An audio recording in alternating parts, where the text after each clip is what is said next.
അതിർത്തിയിൽ സംഘർഷം തുടരുന്നതിനിടെ അസാധാരണ വാർത്താ സമ്മേളനം വിളിച്ച് രാജ്യത്തെ 3 സൈനിക മേധാവികൾ. വൈകിട്ട് 5 മണിക്കാണ് സംയുക്ത വാർത്താ സമ്മേളനം. അതിർത്തിയിൽ ഇന്ന് വീണ്ടും പാകിസ്ഥാൻ ഇന്ത്യൻ സൈനിക ക്യാമ്പുകൾക്ക് നേരെ ആക്രമണം നടത്തി. ഇന്നലെ പാകിസ്ഥാൻ ആക്രമിക്കാൻ ലക്ഷ്യമിട്ടത് ഇന്ത്യൻ സൈനിക കേന്ദ്രങ്ങളാണെന്ന് വിദേശകാര്യ മന്ത്രാലയ വൃത്തങ്ങൾ വ്യക്തമാക്കി. കാണ്ഡഹാർ മാതൃകയിലുള്ള സമ്മർദ്ദത്തിനാണ് പാക് ശ്രമം. അഭിനന്ദനെ വച്ച് വിലപേശാമെന്നാണെങ്കിൽ ആ ധാരണ തിരുത്തും. കർത്താർപൂർ ഇടനാഴി ചർച്ചകളുമായി മുന്നോട്ടു പോകാൻ ഇന്ത്യ തയ്യാറാണ്. നല്ല വാർത്ത വരുമെന്ന ഡൊണാൾഡ് ട്രംപിന്റെ പ്രസ്താവന എന്തുദ്ദേശിച്ചാണെന്ന് അറിയില്ലെന്നും മന്ത്രാലയം പ്രതികരിച്ചു. വിവരങ്ങളുമായി എം ഉണ്ണികൃഷ്ണൻ ചേരുന്നു. ഉണ്ണി, വിദേശ മന്ത്രാലയത്തിന്റെ കൂടുതൽ വിശദീകരണങ്ങൾ പുറത്തുവരികയാണ്. വിശദാംശങ്ങൾ എന്തൊക്കെയാണ്? രേണുക, തീർച്ചയായും ഈ പാകിസ്ഥാനുമായുള്ള സംഘർഷത്തിന്റെ പശ്ചാത്തലത്തിൽ എല്ലാ വിഷയങ്ങളിലും നിലപാട് വ്യക്തമാക്കുകയാണ് വിദേശകാര്യ മന്ത്രാലയം. വിദേശകാര്യ മന്ത്രാലയത്തിലെ ഉന്നത ഉദ്യോഗസ്ഥരാണ് ഇതുമായി ബന്ധപ്പെട്ട ഇന്ത്യയുടെ നിലപാട് സുവ്യക്തമായി തന്നെ പറയുന്നത്. അതിൽ ആദ്യമായി വിദേശകാര്യ മന്ത്രാലയം വ്യക്തമാക്കുന്നത് പ്രകോപനവും സ്ഥിതിഗതികൾ വഷളാക്കിയതും ഇന്ത്യയല്ല, മറിച്ച് പാകിസ്ഥാനാണ് എന്നുള്ളതാണ്. ഇന്ത്യ പാകിസ്ഥാനിലെ ഭീകര കേന്ദ്രങ്ങൾക്കെതിരെ ആക്രമണം നടത്തിയത് കൃത്യമായ രഹസ്യാന്വേഷണ വിവരത്തിന്റെ അടിസ്ഥാനത്തിലായിരുന്നു. അത് കേവലം മുൻകരുതൽ നടപടിയായിരുന്നു. എന്നാൽ പാകിസ്ഥാന്റെ ഭാഗത്തു നിന്നും ഇന്ത്യൻ സൈനിക കേന്ദ്രങ്ങൾ ലക്ഷ്യമിട്ടുള്ള ആക്രമണ നീക്കമാണ് ഉണ്ടായിട്ടുള്ളത്. ആ ആക്രമണ നീക്കത്തിന്റെ മുഴുവൻ വിശദാംശങ്ങളും വിദേശകാര്യ മന്ത്രാലയം വെളിപ്പെടുത്തുകയാണ്. ഇന്നലെ രാവിലെ 10 മണിയോടുകൂടിയാണ് ഈ ഒരു നീക്കം പാകിസ്ഥാന്റെ ഭാഗത്തു നിന്നും ഉണ്ടായത്. പാകിസ്ഥാനിലെ വിവിധ എയർബേസുകളിൽ നിന്ന് ഇന്ത്യൻ അതിർത്തിയെ ലക്ഷ്യമിട്ടുകൊണ്ട് 20 വിമാനങ്ങളാണ് വന്നിരുന്നത്. ഈ 20 വിമാനങ്ങൾ ഇന്ത്യയിലെ സൈനിക കേന്ദ്രങ്ങൾ ആക്രമിക്കാനായിരുന്നു പദ്ധതിയിട്ടിരുന്നത്. അങ്ങനെ ഒരു നീക്കം നടത്തിയപ്പോൾ ഇന്ത്യൻ സൈന്യം കുറെ കൂടി പാകിസ്ഥാന്റെ പക്കൽ അപ്പോഴുണ്ടായിരുന്ന സൈന്യത്തെക്കാൾ ഇരട്ടി ശേഷി ഉണ്ടായിരുന്നു ഇന്ത്യൻ സൈന്യത്തിന്. അതുകൊണ്ട് തന്നെ തിരിച്ചടിക്കാൻ കഴിഞ്ഞു. പാകിസ്ഥാന്റെ ഒരു വിമാനം വെടിവെച്ചിട്ട് അതിന്റെ ദൃശ്യങ്ങൾ കൃത്യമായി കണ്ടതാണ്. എന്നാൽ പാകിസ്ഥാൻ ഇക്കാര്യം സ്ഥിരീകരിക്കാൻ എന്തുകൊണ്ട് തയ്യാറാകുന്നില്ല എന്നും ഇന്ത്യ ചോദിക്കുന്നു. അതായത് സൈനിക കേന്ദ്രങ്ങൾ ആക്രമിക്കാൻ വന്നതിലൂടെ സ്ഥിതിഗതികൾ കൂടുതൽ വഷളാക്കിയത് പാകിസ്ഥാനാണെന്നാണ് ഇന്ത്യ പറയുന്നത്. ഒപ്പം അഭിനന്ദനെ വിട്ടുകിട്ടുന്ന കാര്യത്തിലും ഇന്ത്യ നിലപാട് വ്യക്തമാക്കുകയാണ്. വിംഗ് കമാൻഡർ അഭിനന്ദനെ എത്രയും പെട്ടെന്ന് വിട്ടു നൽകാൻ പാകിസ്ഥാന് ബാധ്യതയുണ്ട്. അങ്ങനെ പാകിസ്ഥാൻ ബാധ്യത നിറവേറ്റാതെ അഭിനന്ദ് കാർഡെടുത്ത് കളിക്കാനും വിലപേശാനുമാണ് ശ്രമിക്കുന്നതെങ്കിൽ അത് അനുവദിച്ചു കൊടുക്കില്ല. പാകിസ്ഥാന്റെ ആ തെറ്റിദ്ധാരണ തിരുത്തുമെന്നാണ് കേന്ദ്ര സർക്കാർ വ്യക്തമാക്കുന്നത്. പാകിസ്ഥാനിൽ നിന്നും അഭിനന്ദനെ വിട്ടുകിട്ടാനായി സ്ഥാനപതി കാര്യാലയം വഴി ബന്ധപ്പെടാൻ ഒരു നീക്കവും ഇന്ത്യ നടത്തുകയില്ല, മറിച്ച് അഭിനന്ദനെ വിട്ടു നൽകുകയാണ് വേണ്ടത് പാകിസ്ഥാൻ. കാണ്ഡഹാറിൽ നടന്നതുപോലെ ഒരു സമ്മർദ്ദത്തിലൂടെ ഉടമ്പടിയും ധാരണയും ഉണ്ടാക്കാനാണ് പാകിസ്ഥാൻ ശ്രമിക്കുന്നത്. പക്ഷേ അങ്ങനെ ഒരു ചർച്ചയുടെയോ ഉടമ്പടിയുടെയോ ആവശ്യമില്ല. കാരണം അതുപോലുള്ളൊരു വിഷയമല്ല ഇത്. ഇന്ത്യൻ സൈനികനാണ് പാകിസ്ഥാന്റെ പിടിയിലായിട്ടുള്ളത്. ജനീവ കൺവെൻഷൻ ചട്ടങ്ങളടക്കം പ്രകാരം പാകിസ്ഥാന് ഇന്ത്യക്ക് ഈ സൈനികരെ വിട്ടു നൽകേണ്ടി വരുമെന്നാണ് ഇന്ത്യ ചൂണ്ടിക്കാണിക്കുന്നത്. മറ്റൊരു പ്രധാനപ്പെട്ട വിഷയം ചർച്ചയ്ക്കായുള്ള ഇമ്രാൻഖാന്റെ ക്ഷണത്തെ പറ്റിയാണ്. ഇമ്രാൻഖാന്റെ ക്ഷണത്തെ അത്ര കണ്ട് വിശ്വസനീയമായി എടുക്കുന്നില്ല ഇന്ത്യ. കാരണം ഇന്നലെ സൈനിക താവളങ്ങൾക്ക് നേരെ ആക്രമണം നടത്താൻ വന്നതിന് ശേഷം ഇന്ത്യൻ സൈനികൻ പിടിയിലായ ശേഷം മാത്രമാണ് ഇമ്രാൻഖാൻ ചർച്ചയ്ക്കായി വിളിച്ചിരിക്കുന്നത്. പാകിസ്ഥാൻ ബോധ്യമാകുന്ന രീതിയിൽ ഭീകര സംഘടനകൾക്കെതിരെ പ്രത്യക്ഷത്തിൽ നടപടിയെടുക്കുകയാണെങ്കിൽ ചർച്ചയുമായി മുന്നോട്ട് പോകാം. അല്ലാതെ ഭീകരവാദവും ചർച്ചയും ഒരുമിച്ച് നടക്കില്ല എന്ന നിലപാട് തന്നെ ഇന്ത്യ ഉന്നയിക്കുന്നു. എന്നാൽ കർത്താർപൂർ ഇടനാഴി വിഷയത്തിൽ 14-ാം തീയതി നിശ്ചയിച്ചിരിക്കുന്ന ചർച്ചയുമായി മുന്നോട്ട് പോകാൻ ഇന്ത്യ തയ്യാറാണ്. പാകിസ്ഥാന് വേണമെങ്കിൽ ആ ചർച്ച റദ്ദാക്കാം. അത് അവരുടെ തീരുമാനം. സംജോത എക്സ്പ്രസ് സർവീസ് റദ്ദാക്കിയത് തന്നെ പാകിസ്ഥാന്റെ പ്രകോപനമാണ്. അത്തരത്തിലുള്ള റദ്ദാക്കലുകളും പിൻവലിക്കലുകളും ഒക്കെ പാകിസ്ഥാന്റെ ഭാഗത്തു നിന്നാണ് ഉണ്ടാകുന്നത്. പാകിസ്ഥാനിലാണ് വ്യോമ ഗതാഗതം പോലും നിരോധിച്ചിരിക്കുന്നത് എന്ന കാര്യവും ഇന്ത്യ ചൂണ്ടിക്കാട്ടുന്നു. ഇത്തരത്തിൽ വളരെ കൃത്യമായി തന്നെ പാകിസ്ഥാന് മറുപടി നൽകുന്ന തരത്തിലുള്ള പ്രതികരണവും ഇന്ത്യയുടെ നിലപാട് വ്യക്തമാക്കലുമാണ് വിദേശകാര്യ മന്ത്രാലയ വൃത്തങ്ങളുടെ ഈ പ്രതികരണത്തിലൂടെ ഉണ്ടാകുന്നത്. രേണുക, ഉണ്ണി, അതിർത്തി സംഘർഷഭരിതമാണെങ്കിൽ പോലും ഒരുപക്ഷെ സമാധാനത്തിലേക്ക് കാര്യങ്ങൾ നീങ്ങും എന്നതായിരുന്നു കഴിഞ്ഞ കുറെ മണിക്കൂറുകളായുള്ള ഒരു ചിന്ത. എന്നാൽ വിദേശകാര്യ മന്ത്രാലയത്തിന്റെ ഈ വിശദീകരണം വരുന്നതോടുകൂടി ഇന്ത്യ പിന്നോട്ടില്ല എന്ന സൂചനയാണോ നൽകുന്നത്? അഭിനന്ദനെ ഉപയോഗിച്ച് വിലപേശാൻ അനുവദിക്കില്ല എന്നതുൾപ്പെടെയുള്ള നിലപാടിലേക്ക് ഇന്ത്യ പോകുന്നത് ഇന്ത്യ നിലപാട് കൂടുതൽ ശക്തമാക്കുന്നതിന്റെ സൂചനയാണ്.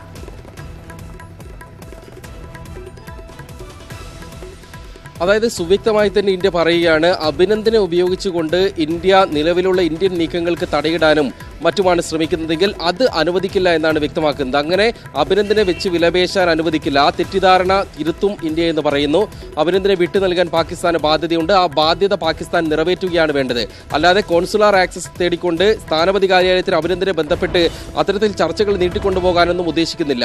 മറിച്ച് പാകിസ്ഥാനെ ഇതിനകം അറിയിച്ചിരിക്കുന്ന നിർദ്ദേശത്തിന്റെ അടിസ്ഥാനത്തിൽ അഭിനന്ദനെ എത്രയും പെട്ടെന്ന് സുരക്ഷിതനായി വിട്ടു നൽകാൻ പാകിസ്ഥാൻ തയ്യാറാകണമെന്നാണ് ഇന്ത്യ ആവശ്യപ്പെടുന്നത്. അതിനുവേണ്ടി പ്രത്യേക ഉടമ്പടിയോ കരാറോ ഒന്നും ഉണ്ടാക്കാൻ തയ്യാറാവുകയുമില്ല. കാണ്ഡഹാറിൽ നമുക്കറിയാം ഭീകരനെ വിട്ടുകൊടുത്ത് മൗലാന മസൂദ് അസറിനെ വിട്ടുകൊടുത്തുകൊണ്ടാണ് വിമാനം തിരിച്ച് സ്വതന്ത്രമാക്കി വിട്ടിരുന്നത്. അതുപോലുള്ള ഭീഷണികൾക്കോ വെല്ലുവിളികൾക്കോ അഭിനന്ദനെ വെച്ച് വിലപേശിയാൽ നടക്കില്ല എന്നൊരു നിലപാട് വ്യക്തമാക്കൽ കൂടിയാണ് വിദേശകാര്യ മന്ത്രാലയം ചെയ്യുന്നത്. ഒപ്പം ചർച്ചയുടെ കാര്യത്തിൽ പാകിസ്ഥാനുമായി ചർച്ചയ്ക്ക് തയ്യാറാകണമെങ്കിൽ ജെയ്ഷെ മുഹമ്മദ് ഭീകരർക്കെതിരെ കൃത്യമായ നടപടിയെടുക്കണം. ജെയ്ഷെ മുഹമ്മദ് ഭീകരർക്കെതിരെ കൃത്യമായ രഹസ്യാന്വേഷണ വിവരങ്ങൾ ഇന്ത്യയുടെ പക്കലുണ്ട്. ആ വിവരങ്ങൾ നിലവിൽ പാകിസ്ഥാന് നൽകില്ല. കാരണം പത്താൻകോട്ട് മുംബൈ ഭീകരാക്രമണ വേളകളിൽ ഇത്തരത്തിലുള്ള രഹസ്യാന്വേഷണ വിവരങ്ങൾ പാകിസ്ഥാന് നൽകിയതാണ്.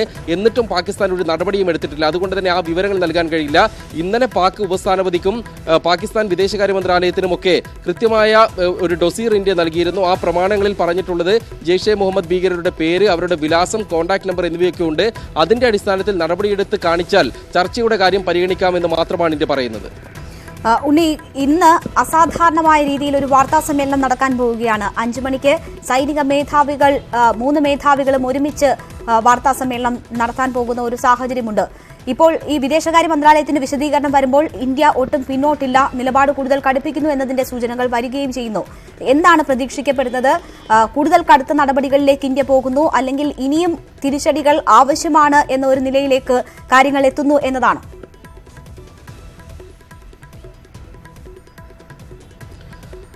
ഏതായാലും വിദേശകാര്യ മന്ത്രാലയത്തിന്റെ ഈ പ്രസ്താവനയിലൂടെ നിലപാട് വ്യക്തമാക്കലിലൂടെ ഒരു കാര്യം ഉറപ്പാകുന്നുണ്ട്. ഇന്ത്യ നിലപാടിൽ ഉറച്ചു നിൽക്കുന്നു. പാകിസ്ഥാന്റെ ഭാഗത്താണ് പിഴവ് വന്നിട്ടുള്ളത്. ചർച്ചയ്ക്കായുള്ള അവരുടെ ക്ഷണം ഈ ഘട്ടത്തിൽ സ്വീകരിക്കാൻ കഴിയില്ല എന്നും പറയുന്നു. അഭിനന്ദനെ ലഭ്യമാക്കാനുള്ള നടപടികളുമായി മുന്നോട്ട് പോകും. അങ്ങനെ വ്യക്തമാക്കുന്ന ഒരു സാഹചര്യത്തിൽ ഈ വാർത്താ സമ്മേളനത്തിന് വലിയ പ്രാധാന്യമുണ്ട്. എല്ലാവരും പ്രതീക്ഷിച്ചിരുന്ന ഈ വാർത്താ സമ്മേളനത്തിൽ നിർണായകമായ ചില പ്രഖ്യാപനങ്ങളൊക്കെ ഉണ്ടായേക്കുമെന്നുള്ളതാണ്. ഒരുപക്ഷെ ഈ വാർത്താ സമ്മേളനത്തിലൂടെ സൈനിക മേധാവികൾ പാകിസ്ഥാന്റെ നിലവിലെ നിലപാടിനെ കടന്നാക്രമിക്കാൻ തന്നെയാണ് സാധ്യതയുള്ളത്. ഇന്ത്യയിലെ സൈനിക കേന്ദ്രങ്ങൾ ആക്രമിക്കാൻ പാകിസ്ഥാൻ ഇന്നലെ നടത്തിയ നീക്കത്തെ തുറന്നു കാണിക്കാനൊക്കെയുള്ള സാധ്യതയുണ്ടെന്നാണ് ഈ വിദേശകാര്യ മന്ത്രാലയത്തിന്റെ പ്രസ്താവനയിലൂടെ വ്യക്തമാകുന്നത്. ഏതെങ്കിലും തരത്തിലുള്ള പൂർണ്ണമായ മഞ്ഞുരുകലിനുള്ള സാധ്യത ഇല്ല എന്ന് തന്നെയാണ് ലഭിക്കുന്ന സൂചനകൾ. കാരണം അമേരിക്കൻ പ്രസിഡന്റ് ഡൊണാൾഡ് ട്രംപ് പറഞ്ഞിരുന്നത് ഇന്ത്യയിൽ നിന്നും ശുഭവാർത്ത പ്രതീക്ഷിക്കുന്നു എന്നായിരുന്നു. ആ ഒരു പ്രതികരണത്തെ പറ്റി വിദേശകാര്യ മന്ത്രാലയം ഉദ്യോഗസ്ഥരോട് ചോദിച്ചപ്പോൾ അവർ പറയുന്നത് എന്തടിസ്ഥാനത്തിലാണ് ഇങ്ങനെ ഒരു ശുഭവാർത്ത എന്ന് ഡൊണാൾഡ് ട്രംപ് പറഞ്ഞതെന്ന് അറിയില്ല, ഇന്ത്യയുടെ സംയമനത്തെ പറ്റിയാണ് ഉദ്ദേശിച്ചതെങ്കിൽ അത് നല്ല കാര്യമെന്ന ഒരു പ്രതികരണമാണ് വരുന്നത്. അതായത് ഒരു പ്രധാനപ്പെട്ട തീരുമാനം ഈ വിഷയങ്ങൾ പൂർണ്ണമായും മഞ്ഞുരുക്കുന്ന രീതിയിലേക്ക് ഉണ്ടാകുന്നുവെന്ന് കരുതാൻ കഴിയില്ല. അതുകൊണ്ട് തന്നെ സൈനിക മേധാവികളുടെ ഈ വാർത്താ സമ്മേളനത്തിൽ തുടർ നടപടികൾ വ്യക്തമാക്കുമോ, നിലവിലുള്ള പാകിസ്ഥാന്റെ സമീപനത്തെ തള്ളിപ്പറയുമോ എന്ന കാര്യം തന്നെയാണ് അറിയാനുള്ളത്.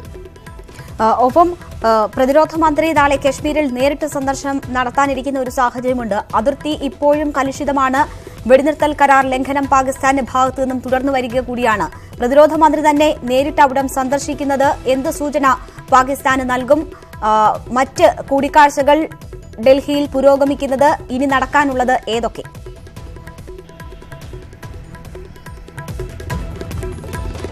രാവിലെ പ്രതിരോധ മന്ത്രി നിർമ്മല സീതാരാമൻ സേനാ മേധാവികളുമായി കൂടിക്കാഴ്ച നടത്തിയിരുന്നു. അതിനുശേഷമാണ് സേനാ മേധാവികൾ ഈ വാർത്താ സമ്മേളനം നടത്താനുള്ള തീരുമാനത്തിലേക്ക് എത്തിയിട്ടുള്ളത്. വൈകിട്ട് സുരക്ഷാ ഉപദേഷ്ടാവ് അജിത് ദോവൽ പ്രധാനമന്ത്രിയുമായി സ്ഥിതിഗതികൾ അവലോകനം ചെയ്യും. അതിനുശേഷം 6:30 ദേശീയ കേന്ദ്ര മന്ത്രിസഭയുടെ സുരക്ഷാ കാര്യങ്ങൾക്കുള്ള സമിതിയുടെ യോഗം ചേരും. അതിനുശേഷമാണ് മന്ത്രിസഭയുടെ യോഗം ചേരുക 7 മണിക്ക്. ഇത്തരത്തിലുള്ള ചർച്ചകളും യോഗങ്ങളും ഇന്ന് നിശ്ചയിച്ചിട്ടുണ്ട്. ആ യോഗങ്ങളിലും തുടർ തീരുമാനങ്ങൾ സംബന്ധിച്ചുള്ള നിലപാടുകളിലേക്കൊക്കെ എത്തിയേക്കാം. പക്ഷേ അതിന് മുന്നോടിയായാണ് ഈ വാർത്താ സമ്മേളനം നടക്കുന്നത് എന്നതാണ് പ്രധാനപ്പെട്ട കാര്യം. ആ വാർത്താ സമ്മേളനത്തിൽ പറയുന്നതിനേക്കാൾ കൂടുതൽ തീരുമാനങ്ങൾ ഒരുപക്ഷെ കേന്ദ്രമന്ത്രിസഭയുടെ സുരക്ഷാ കാര്യങ്ങൾക്കുള്ള സമിതിയിൽ ഉണ്ടാകുമോ എന്ന കാര്യവും അറിയേണ്ടിയിരിക്കുന്നു. ഇത്തരത്തിൽ വിവിധ തലങ്ങളിലായുള്ള ചർച്ചകൾ നടക്കുന്നുണ്ട്. അതോടൊപ്പം തന്നെ ഒരു കാര്യം കൂടി കൂട്ടിച്ചേർക്കാം. ഈ സൈനിക മേധാവികളുടെ വാർത്താ സമ്മേളനം അത് തത്സമയ സംപ്രേഷണം ആ വാർത്താ സമ്മേളനത്തിന് അനുമതി നിഷേധിച്ചിട്ടുണ്ട്. മാത്രമല്ല മൊബൈൽ ഫോണുകളും അനുവദിച്ചിട്ടില്ല. അതുകൊണ്ട് തന്നെ വാർത്താ സമ്മേളനം പൂർത്തിയായ ശേഷം മാത്രമായിരിക്കും 5 മണിക്ക് വാർത്താ സമ്മേളനം ആരംഭിച്ചാൽ അത് പൂർത്തിയായ ശേഷം മാത്രമായിരിക്കും അതിന്റെ വിവരങ്ങൾ പുറത്തുവരിക. എം ഉണ്ണികൃഷ്ണനാണ് വിവരങ്ങൾ നൽകിയത്.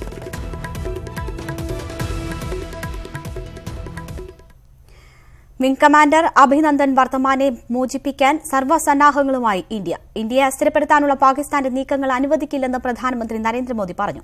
സേനാ മേധാവികളുമായി പ്രധാനമന്ത്രിയും പ്രതിരോധ മന്ത്രിയും ഇന്നും കൂടിക്കാഴ്ച നടത്തി. പ്രതിരോധ മന്ത്രി നാളെ കശ്മീർ സന്ദർശിക്കും. വെടിനിർത്തൽ കരാർ ലംഘിച്ച് അതിർത്തിയിൽ പാകിസ്ഥാൻ പ്രകോപനം തുടരുകയാണ്.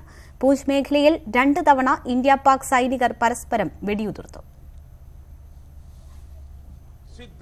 വിംഗ് കമാൻഡർ അഭിനന്ദൻ വർത്തമാനെ മോചിപ്പിക്കാനുള്ള ശ്രമം തുടരുന്നതിനിടെ രൂക്ഷഭാഷയിലാണ് പ്രധാനമന്ത്രി പാകിസ്ഥാനെ വിമർശിച്ചത്. രാജ്യസുരക്ഷ ഉറപ്പാക്കാനുള്ള നടപടികളിൽ നിന്ന് പിന്നോട്ടു പോകില്ല. രാജ്യത്തെ ഭിന്നിപ്പിക്കാനുള്ള പാകിസ്ഥാന്റെ നീക്കം എന്ത് വില കൊടുത്തും നേരിടും. जब दुश्मन भारत को अस्थिर करने की साजिश करता है, जब आतंकी हमला करता है, उनके इस मकसद के सामने हर भारतीय को दीवार बनकर के, चट्टान बनकर के खड़ा होना है. ഇന്ത്യയെ അസ്ഥിരപ്പെടുത്താനാണ് പാകിസ്ഥാൻ ശ്രമിക്കുന്നത് എന്ന് പ്രധാനമന്ത്രി പറഞ്ഞു. പ്രധാനമന്ത്രി 3 സൈനിക മേധാവികളുമായും ഇന്നും ചർച്ച നടത്തി. 24 മണിക്കൂറിനിടെ പ്രധാനമന്ത്രി 3ാം തവണയാണ് സൈനിക മേധാവികളെ കണ്ടത്. പ്രതിരോധ മന്ത്രി നിർമ്മല സീതാരാമനും സൈനിക മേധാവികളെ കണ്ടു. പ്രതിരോധ മന്ത്രി നാളെ കശ്മീർ സന്ദർശിക്കും. പൂഞ്ച് മേഖലയിൽ രാവിലെ 6 മണിക്ക് ആരംഭിച്ച ഏറ്റുമുട്ടൽ 1 മണിക്കൂർ നീണ്ടുനിന്നു. പാകിസ്ഥാൻ ഭാഗത്ത് നിന്ന് വെടിവെപ്പ് ആരംഭിച്ചതോടെ ഇന്ത്യ തിരിച്ചടിക്കുകയായിരുന്നു. ഉച്ചയോടെ വീണ്ടും വെടിവെപ്പ് ഉണ്ടായി. ഇന്ത്യ വെടിവെച്ചിട്ട പാക് വിമാനത്തിന്റെ ചിത്രങ്ങൾ പുറത്തുവന്നു. F-16 വിമാനത്തിന്റെ ചിത്രങ്ങളാണ് പുറത്തുവന്നത്. തകർന്ന ഇന്ത്യൻ വിമാനത്തിന്റെ ചിത്രം എന്ന പേരിൽ പാകിസ്ഥാൻ ഇത് പ്രചരിപ്പിച്ചിരുന്നു. സംജോത എക്സ്പ്രസിന്റെ സർവീസ് പാകിസ്ഥാൻ നിർത്തിവെച്ചു. ഇതോടെ ഇന്ത്യയിലേക്ക് യാത്ര ചെയ്യേണ്ടിയിരുന്ന 16 പേർ ലഹോറിൽ കുടുങ്ങി. ഡൽഹിയിൽ നിന്ന് വാഗ അതിർത്തി വരെയുള്ള ഇന്ത്യയുടെ സർവീസ് തുടരുകയാണ്. കേന്ദ്രമന്ത്രിസഭയുടെ സുരക്ഷാ കാര്യങ്ങൾക്കുള്ള സമിതിയുടെ തീരുമാനത്തിനായാണ് രാജ്യം കാതോർക്കുന്നത്. ലോകരാജ്യങ്ങളുടെ പിന്തുണയാർജിക്കാൻ ഇന്ത്യക്ക് കഴിഞ്ഞു. അത് പാകിസ്ഥാനുമേലുള്ള സമ്മർദ്ദമാക്കി മാറ്റാനാകും ശ്രമം. ഡൽഹിയിൽ നിന്നും ക്യാമറമാൻ ബിനു ബേസിലിനൊപ്പം M Unnikrishnan, news 18. India Pak അതിർത്തിയിൽ നിന്ന് ശുഭകരമായ വാർത്ത പ്രതീക്ഷിക്കാമെന്ന് അമേരിക്കൻ പ്രസിഡന്റ് ഡൊണാൾഡ് ട്രംപ്. സമാധാനത്തിനാണ് അമേരിക്ക മുൻതൂക്കം നൽകുന്നതെന്നും ട്രംപ് പ്രതികരിച്ചു. ഭീകരസംഘടനയായ ജെയ്ഷെ മുഹമ്മദിനെ വിലക്കണമെന്നും ഭീകരപ്രവർത്തനത്തിനെതിരെ കർശന നടപടി സ്വീകരിക്കാൻ പാകിസ്ഥാൻ തയ്യാറാകണമെന്നുമാണ് ആവശ്യപ്പെട്ട് വിവിധ ലോകരാഷ്ട്രങ്ങൾ രംഗത്തെത്തി. ഉത്തര കൊറിയൻ ഭരണാധികാരി കിം ജോങ് ഉന്നുമായി വിയറ്റ്നാമിൽ നടത്തിയ ഉച്ചകോടിക്ക് ശേഷമായിരുന്നു ഡൊണാൾഡ് ട്രംപിന്റെ നിർണായക പ്രതികരണം. ഇന്ത്യ പാക് അതിർത്തിയിൽ നിന്നും ശുഭവാർത്ത പ്രതീക്ഷിക്കാം. അമേരിക്ക മുൻതൂക്കം നൽകുന്നത് സമാധാനത്തിനാണ്. Attractive news from Pakistan and India. They've been going at it and we've been involved in trying to have them stop, and we have some reasonably decent news. I think hopefully that's going to be coming to an end. It's been going on. ഭീകരസംഘടനയായ Jaish മുഹമ്മദിനും തലവൻ മസൂദ് അസറിനുമെതിരെ കനത്ത രാജ്യാന്തര സമ്മർദ്ദമാണ് ഇന്നുയർന്നത്. സംഘടനയെ വിലക്കണമെന്നും തലവൻ മസൂദ് അസറിനെ ആഗോള ഭീകരനായി പ്രഖ്യാപിക്കണമെന്നും Britain, France, America എന്നീ രാജ്യങ്ങൾ ആവശ്യപ്പെട്ടു. ഇക്കാര്യത്തിൽ 10 ദിവസത്തിനകം ഐക്യരാഷ്ട്രസഭയുടെ സുരക്ഷാ കൗൺസിൽ തീരുമാനമെടുക്കും. ഇരു രാജ്യങ്ങളും സംയമനം പാലിക്കണമെന്ന് ബ്രിട്ടീഷ് പ്രധാനമന്ത്രി തെരേസ മേ ആവശ്യപ്പെട്ടു. അസറിനെ ആഗോള ഭീകരനായി പ്രഖ്യാപിക്കണമെന്ന ആവശ്യം 2009 മുതൽ ഇന്ത്യ ശക്തമായി ഉന്നയിക്കുന്നുണ്ട്. 2017 ഇതിനുള്ള ശ്രമമുണ്ടായെങ്കിലും ചൈന എതിർത്തു. പുതിയ സാഹചര്യത്തിൽ ചൈന ഇനിയും നിലപാട് വ്യക്തമാക്കിയിട്ടില്ല. തീവ്രവാദികൾക്കെതിരെ കർശന നടപടിയെടുക്കാൻ പാകിസ്ഥാൻ തയ്യാറാകണമെന്ന് ജപ്പാൻ ആവശ്യപ്പെട്ടു. ഇന്ത്യയ്ക്ക് പിന്തുണയുമായി സൗദിയും രംഗത്തെത്തി. News desk, news 18. പാകിസ്ഥാനുമായി സംഘർഷം തുടരുമ്പോൾ പാർട്ടി പ്രവർത്തകരുടെ യോഗത്തിൽ പങ്കെടുത്ത പ്രധാനമന്ത്രിയെ രൂക്ഷമായി വിമർശിച്ച പ്രതിപക്ഷം. 132 കോടി ജനങ്ങൾ പൈലറ്റിന്റെ മോചനത്തിനായി പ്രാർത്ഥിക്കുമ്പോൾ പ്രധാനമന്ത്രിയുടെ ചിന്ത തെരഞ്ഞെടുപ്പിനെക്കുറിച്ച് മാത്രമാണെന്ന് കോൺഗ്രസ് ആരോപിച്ചു. രാജ്യത്തെ 15,000 കേന്ദ്രങ്ങളിൽ നിന്നുള്ള പാർട്ടി പ്രവർത്തകരുമായി പ്രധാനമന്ത്രി നടത്തിയ സംവാദമാണ് വിവാദമായത്.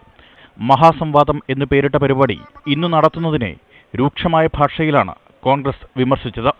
പാകിസ്ഥാൻ കസ്റ്റഡിയിലെടുത്ത പൈലറ്റിന്റെ മോചനത്തിനായി 132 കോടി ജനങ്ങൾ പ്രാർത്ഥിക്കുമ്പോൾ പ്രധാനമന്ത്രി വീണ്ടും തെരഞ്ഞെടുപ്പ് ജയിക്കുന്നതിനെക്കുറിച്ചാണ് ചിന്തിക്കുന്നതെന്ന് രൺദീപ് സുർജേവാല. ഡൽഹി മുഖ്യമന്ത്രി അരവിന്ദ് കെജ്രിവാളാണ് പ്രധാനമന്ത്രിയുടെ സംവാദത്തിനെതിരെ ആദ്യം രംഗത്തെത്തിയത്. പൈലറ്റിനെ മോചിപ്പിക്കാൻ മുഴുവൻ ഊർജവും ചെലവഴിക്കേണ്ട സമയത്ത് സംവാദം ഒഴിവാക്കണമെന്ന് കേജ്രിവാൾ ആവശ്യപ്പെട്ടു. News desk, news 18. പുൽവാമ ഭീകരാക്രമണത്തിന്റെ ഞെട്ടലിൽ നിന്നും രാജ്യം മോചിതമാകും മുൻപ് വിവാദമായി യെദ്യൂരപ്പയുടെ പ്രസ്താവന. ഇന്ത്യയുടെ 2ാം മിന്നലാക്രമണം ബിജെപിക്ക് ഗുണം ചെയ്യുമെന്നായിരുന്നു കർണാടക മുൻ മുഖ്യമന്ത്രി BS യെദ്യൂരപ്പ മാധ്യമങ്ങളോട് പറഞ്ഞത്. യെദ്യൂരപ്പയുടെ വാക്കുകൾ പാകിസ്ഥാൻ വരെ ഏറ്റെടുത്തതോടെ ബിജെപി പ്രതിരോധത്തിലായി.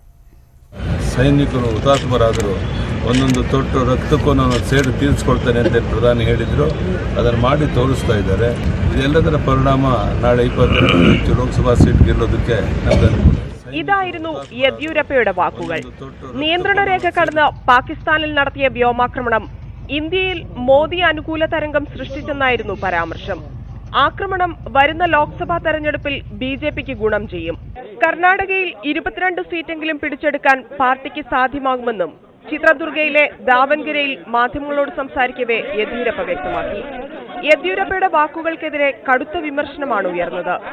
കേന്ദ്ര വിദേശകാര്യ സഹമന്ത്രി വി.കെ. സിംഗ് യെദ്യൂരപ്പയുടെ വാക്കുകൾ തള്ളിക്കളഞ്ഞു. ഇത്തരം പ്രസ്താവനകൾ നടത്തരുതെന്ന് അപേക്ഷിക്കുകയാണെന്നും വി.കെ. സിംഗ് ട്വീറ്റ് ചെയ്തു. യുദ്ധത്തെ രാഷ്ട്രീയവൽക്കരിക്കുകയാണെന്നതിന് ഇതിൽ കൂടുതൽ ചോദ്യം വേണോ എന്ന് ചൂണ്ടിക്കാട്ടി കോൺഗ്രസ് വക്താവ് രൺദീപ് സുർജേവാലയും രംഗത്തെത്തി. പാക് പ്രധാനമന്ത്രി ഇമ്രാൻഖാന്റെ പാർട്ടിയായ പാകിസ്ഥാൻ തെഹ്രീക്ക് ഇൻസാഫും യെദ്യൂരപ്പയുടെ പ്രസ്താവന ഏറ്റുപിടിച്ചിട്ടുണ്ട്. ഇന്ത്യയുടെ ആക്രമണം ബി.ജെ.പിക്ക് തെരഞ്ഞെടുപ്പിൽ ജയിക്കാനാണെന്നായിരുന്നു വിമർശനം. പരാമർശം വിവാദമായതോടെ യെദ്യൂരപ്പ നിലപാട് മാറ്റി. വാക്കുകൾ വളച്ചൊടിച്ചെന്നാണ് വിശദീകരണം. News desk news 18. ഇസ്ലാമിക രാജ്യങ്ങളുടെ ആഗോള കൂട്ടായ്മയുടെ സമ്മേളനത്തിൽ പങ്കെടുക്കാൻ വിദേശകാര്യമന്ത്രി സുഷമ സ്വരാജ് ഇന്ന് യുഎഇയിൽ. സുഷമ സ്വരാജിനെ വിശിഷ്ടാതിഥിയായി ക്ഷണിച്ചതിൽ പ്രതിഷേധിച്ച് പാകിസ്ഥാൻ സമ്മേളനത്തിൽ നിന്ന് പിന്മാറിയിരുന്നു. സുഷമയെ ക്ഷണിച്ച തീരുമാനം റദ്ദാക്കണമെന്ന പാകിസ്ഥാന്റെ ആവശ്യം യുഎഇ തള്ളി. നാളെ അബുദാബിയിലാണ് സമ്മേളനം ആരംഭിക്കുക. ഡൊണാൾഡ് ട്രംപും കിം ജോങ് ഉന്നും തമ്മിലുള്ള രണ്ടാം ഉച്ചകോടി പരാജയപ്പെട്ടു. ആണവ നിരായുധീകരണം ഉൾപ്പെടെയുള്ള സുപ്രധാന വിഷയങ്ങളിൽ ഇരു രാജ്യങ്ങളും ധാരണയിലെത്തിയില്ല. ചർച്ച പരാജയപ്പെട്ടെന്ന് വൈറ്റ് ഹൌസ് സ്ഥിരീകരിച്ചു. ഉത്തര കൊറിയയുടെ ആണവ നിരായുധീകരണം, ദക്ഷിണ കൊറിയയുമായുള്ള സംഘർഷം അവസാനിപ്പിക്കൽ എന്നിവയിൽ ആശാവഹമായ ഇടപെടലുണ്ടാകുമെന്ന പ്രതീക്ഷയായിരുന്നു വിയറ്റ്നാമിലെ Donald Trump Kim Jong Un ഉച്ചകോടിയിലുണ്ടായിരുന്നത്. എന്നാൽ സുപ്രധാന വിഷയങ്ങളിൽ ധാരണയായില്ലെന്നാണ് വൈറ്റ് ഹൌസിന്റെ സ്ഥിരീകരണം. ഉച്ചകോടിയിലെ രണ്ടാം ദിവസത്തെ ചർച്ചയിൽ ആണവ നിരായുധീകരണം സംബന്ധിച്ച് അനുകൂലമായ പ്രതികരണം കിം ജോങ് ഉന്നിൽ നിന്നും ഉയർന്നിരുന്നു. ആണവ നിരായുധീകരണത്തിന് സന്നദ്ധനല്ലെങ്കിൽ ഉച്ചകോടിയിൽ പങ്കെടുക്കില്ലെന്നായിരുന്നു ഉന്നിന്റെ പ്രതികരണം. കേട്ടതിൽ വെച്ച് ഏറ്റവും മികവുറ്റ ഉത്തരമാണ് ഉന്നിൽ നിന്നുണ്ടായതെന്ന് ഡൊണാൾഡ് ട്രംപും പ്രതികരിച്ചു. We spent pretty much all day with Kim Jong-un, who is he's quite a guy and quite a character, and I think our relationship is very strong. But at this time, we had some options, and at this time we decided not to do any of the options. എന്നാൽ ഇതുവരെ സുപ്രധാന വിഷയങ്ങളിൽ കരാറിലെത്താനായില്ലെന്ന് White House press secretary Sarah Sanders അറിയിച്ചു. 8 മാസം മുൻപ് സിംഗപ്പൂരിൽ നടന്ന ആദ്യ ഉച്ചകോടിയിൽ ആണവ നിരായുധീകരണത്തിന് ധാരണയായെങ്കിലും നടപടികൾ മുന്നോട്ടു പോയിരുന്നില്ല. News desk news 18. ആശ്രയ മെഡിക്കൽ കോളേജുകളിലെ MBBS വിദ്യാർത്ഥികളുടെ ഫീസ് പുതുക്കി നിശ്ചയിക്കണമെന്ന് ഹൈക്കോടതി. 2 മാസത്തിനുള്ളിൽ പുതിയ ഫീസ് ഘടന തീരുമാനിക്കണം. സംസ്ഥാനത്തെ 21 സ്വാശ്രയ മെഡിക്കൽ കോളേജ് മാനേജ്മെന്റുകൾ സമർപ്പിച്ച ഹർജിയിലാണ് വിധി. വിവരങ്ങളുമായി കൊച്ചിയിൽ നിന്ന് MS അനീഷ് കുമാർ ചേരുന്നു. അനീഷ്, കോടതി വിധി സംബന്ധിച്ച കൂടുതൽ വിശദാംശങ്ങൾ വരുമ്പോൾ എന്താണ് വ്യക്തമാകുന്നത്? രേണുക, MBBS വിദ്യാർത്ഥികളുടെ ഫീസ് വർദ്ധിപ്പിക്കണമെന്നാവശ്യപ്പെട്ട് സ്വാശ്രയ മാനേജ്മെന്റുകൾ നൽകിയ ഹർജിയിലാണ് ഹൈക്കോടതി ഡിവിഷൻ ബെഞ്ചിന്റെ ഉത്തരവ്. ഫീസ് ഘടന നിശ്ചയിച്ച രാജേന്ദ്ര ബാബു കമ്മിറ്റിക്ക് കോറം തികഞ്ഞിരുന്നില്ലെന്ന മാനേജ്മെന്റിന്റെ വാദം ഡിവിഷൻ ബെഞ്ച് അംഗീകരിക്കുകയാണ് ചെയ്തത്. 3 കമ്മിറ്റി അംഗങ്ങൾ ചേർന്നെടുത്ത തീരുമാനമാണ് നടപ്പിലാക്കിയത് എന്ന വാദമായിരുന്നു അവർ മുന്നോട്ട് വെച്ചത്. അത് അംഗീകരിച്ചിരിക്കുന്നു. പൂർണ്ണ കോറത്തോടെ 2 മാസത്തിനുള്ളിൽ കമ്മിറ്റി വീണ്ടും ചേർന്ന് കോളേജുകളുടെ വരവ് ചെലവുകൾ വിലയിരുത്തി ഫീസ് ഘടന പുനർനിശ്ചയിക്കണമെന്നാണ് പറയുന്നത്. അതുവരെ നിലവിലെ ഫീസ് തുടരുമെന്നും ഉത്തരവിൽ വ്യക്തമാക്കുന്നു. 2017-18 വർഷത്തിൽ ശരാശരി 4.85 ലക്ഷവും 2018-19 5.65 ലക്ഷവുമാണ് ഫീസ് ഈടാക്കിയിരുന്നത്. ആ ഫീസ് റെഗുലേറ്ററി കമ്മിറ്റി വീണ്ടും ചേരുമ്പോൾ ഫീസ് കൂട്ടുകയോ കുറയ്ക്കണമോ എന്ന വിധിയിൽ നിർദ്ദേശം ഇല്ല എന്നതും ശ്രദ്ധേയമാണ്. മെഡിക്കൽ സ്ഥാപനങ്ങളിലെ ഫീസ് നിശ്ചയിക്കുന്നതിനുള്ള അധികാരം അതത് സ്ഥാപനങ്ങൾക്കാണ്. എന്നാൽ അതിനെ കമ്മിറ്റിക്ക് നിയന്ത്രിക്കാം. ലാഭമുണ്ടാക്കൽ, തലവരിപ്പണം, ചൂഷണം എന്നിവ ഒഴിവാക്കണം. സ്ഥാപനങ്ങൾ കമ്മിറ്റിയുമായി സഹകരിക്കണമെന്നും വ്യക്തമാക്കിയിരിക്കുന്നു. 11 ലക്ഷം മുതൽ 15 ലക്ഷം രൂപ വരെ ഫീസ് വർദ്ധിപ്പിക്കണമെന്ന് ആവശ്യപ്പെട്ടായിരുന്നു കോളേജുകൾ കോടതിയെ സമീപിച്ചത്. 100-ലേറെ വിദ്യാർത്ഥികളും രക്ഷകർത്താക്കളും ഹർജിയിൽ കക്ഷി ചേരുകയും ചെയ്തിരുന്നു. രേണുക, MS അനീഷ് കുമാർ വിവരങ്ങൾ നൽകിയത്. നാഷണൽ ഹെറാൾഡ് കേസിൽ കോൺഗ്രസിന് തിരിച്ചടി. കോൺഗ്രസിന്റെ മുഖപത്രമായ നാഷണൽ ഹെറാൾഡ് സ്ഥിതി ചെയ്യുന്ന ഡൽഹിയിലെ ഹെറാൾഡ് ഹൌസ് ഒഴിയണമെന്ന സിംഗിൾ ബെഞ്ച് വിധി ഡൽഹി ഹൈക്കോടതിയുടെ ഡിവിഷൻ ബെഞ്ച് ശരിവച്ചു. സിംഗിൾ ബെഞ്ച് വിധിക്കെതിരെ അസോസിയേറ്റഡ് ജേർണൽസ് നൽകിയ അപ്പീൽ ഡിവിഷൻ ബെഞ്ച് തള്ളി. എന്നാൽ കെട്ടിടം ഒഴിയാനുള്ള സമയപരിധി വ്യക്തമാക്കിയിട്ടില്ല. ശശി തരൂർ എംപിക്കെതിരെ ഹൈക്കോടതിയിൽ ഹർജി. തരൂരിന്റെ പേഴ്സണൽ അസിസ്റ്റന്റ് ജോലി വാഗ്ദാനം ചെയ്ത് പണം തട്ടിയെന്നും പരാതിയിൽ പോലീസ് കേസെടുക്കുന്നില്ലെന്നും ആരോപിച്ചാണ് ഹർജി. തിരുവനന്തപുരം ബാലരാമപുരം സ്വദേശി R. രജിതയാണ് ഹർജി നൽകിയിരിക്കുന്നത്. തിരുവനന്തപുരത്ത് തുറക്കാനിരിക്കുന്ന UAE കോൺസുലേറ്റിൽ ജോലി വാഗ്ദാനം ചെയ്ത് ശശി തരൂരിന്റെ പേഴ്സണൽ അസിസ്റ്റന്റായ പ്രവീൺ 10,74,500 രൂപ തട്ടിയെന്നാണ് ഹർജിയിൽ പറയുന്നത്. ഇക്കാര്യം ചൂണ്ടിക്കാട്ടി ശശി തരൂരിനും പോലീസിനും പരാതി നൽകിയെങ്കിലും നടപടിയുണ്ടായില്ല. അതിനാൽ കേസെടുക്കാൻ പോലീസിന് നിർദ്ദേശം നൽകണമെന്നാണ് ഹർജിയിലെ ആവശ്യം. 10 ലക്ഷത്തോളം ആദിവാസികളെ വനഭൂമിയിൽ നിന്ന് ഒഴിപ്പിക്കാനുള്ള മുൻ ഉത്തരവ് സുപ്രീംകോടതി സ്റ്റേ ചെയ്തു. ഉത്തരവ് സ്റ്റേ ചെയ്യണമെന്നാവശ്യപ്പെട്ട് കേന്ദ്ര സർക്കാർ നൽകിയ ഹർജികൾ പരിഗണിച്ചാണ് സുപ്രീംകോടതി നടപടി. ആദിവാസികൾക്ക് വനഭൂമിയിൽ അവകാശം നൽകാൻ 2006 UPA സർക്കാർ കൊണ്ടുവന്ന വനാവകാശ നിയമം ചോദ്യം ചെയ്ത് നൽകിയ ഹർജി പരിഗണിക്കവെയാണ് ആദിവാസികളുടേത് ഉൾപ്പെടെ 10 ലക്ഷത്തിലധികം കുടുംബങ്ങളെ വനത്തിൽ നിന്ന് ഒഴിപ്പിക്കാൻ സുപ്രീംകോടതി ഉത്തരവിട്ടത്. കേരളത്തിൽ 894 കുടുംബങ്ങളെയാണ് വിധി പ്രതികൂലമായി ബാധിക്കുക. ലോക്സഭാ തെരഞ്ഞെടുപ്പിൽ കോൺഗ്രസ് JDS സഖ്യത്തിന് സംസ്ഥാനത്ത് നിന്ന് 20 മുതൽ 22 സീറ്റെങ്കിലും ലഭിച്ചാൽ വീണ്ടും ഒരു കർണാടകക്കാരന് പ്രധാനമന്ത്രിയാകാൻ കഴിയുമെന്ന് കർണാടക മുഖ്യമന്ത്രി HD കുമാരസ്വാമി. 96 ജനതാദളിന് 16 സീറ്റ് ലഭിച്ചപ്പോഴാണ് ദേവഗൌഡ പ്രധാനമന്ത്രിയായതെന്നും കുമാരസ്വാമി ചൂണ്ടിക്കാട്ടി. തെരഞ്ഞെടുപ്പിൽ പ്രധാന മുന്നണികൾക്ക് തനിച്ച് ഭൂരിപക്ഷം ലഭിക്കാനിടയില്ലെന്ന സൂചനയാണ് കുമാരസ്വാമി പ്രകടിപ്പിച്ചത്. KPCC അധ്യക്ഷൻ മുല്ലപ്പള്ളി രാമചന്ദ്രൻ നയിക്കുന്ന ജനമഹായാത്ര ഇന്ന് സമാപിക്കും. ശബരിമല സ്ത്രീ പ്രവേശനവും കേന്ദ്ര സംസ്ഥാന സർക്കാരുകളുടെ ഭരണപരാജയവുമായിരുന്നു ആദ്യം മുഖ്യപ്രചാരണ വിഷയം. പെരിയ ഇരട്ടക്കൊലപാതകത്തോടെ യാത്രയുടെ മുഖ്യവിഷയം രാഷ്ട്രീയ അക്രമമായി. 140 മണ്ഡലങ്ങൾ കടന്ന് ഇന്ന് യാത്ര പൂർത്തിയാകുമ്പോൾ 20 ലോക്സഭാ സീറ്റിലും വിജയമുറപ്പാണെന്നാണ് മുല്ലപ്പള്ളിയുടെ അവകാശവാദം.